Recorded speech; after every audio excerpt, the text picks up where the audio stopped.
Stew अस्सलाम वालेकुम students, good morning. Class 4 सबसे पहले आप लोगों ने मेरे साथ उर्दू की बुक ओपन कर लेनी है। Book page number 13, मिसाली मुअल्लम।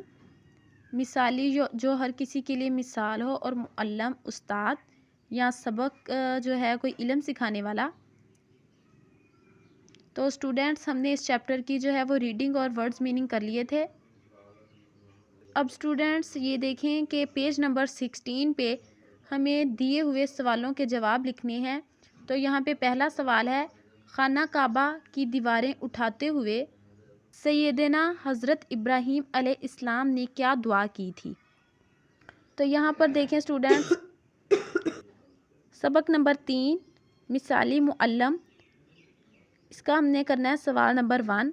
खाना काबा की दीवारें उठाते हुए सैयदना इब्राहीम अलैहिस्सलाम ने क्या दुआ की थी।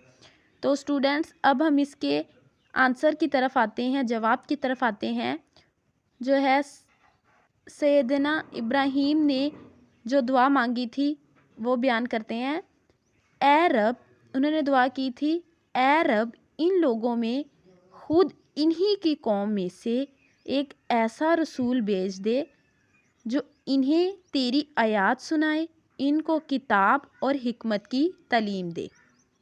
खाना काबा की दीवारें उठाते हुए सैयदना हज़रत इब्राहीम ने दुआ की थी कि ए रब इन लोगों में, ये जो लोग हैं इन लोगों में, खुद इन्हीं की कौम में से, ये जो लोग हैं इन लोगों की कौम में से एक ऐसा रसूल भेज दे, इन्हीं लोगों की कौम में से एक ऐसा रसूल भेज दे कि ए अल्लाह जो इन्हें तेरी आयात सुनाए, इनको किताब और हिकमत की तालीम दे, और इनको कुरान पाक यानी कि किताब और हिकमत की, और यानी कि सीधे रास्ते की जो हिकमत भलाई है उसकी तालीम दे।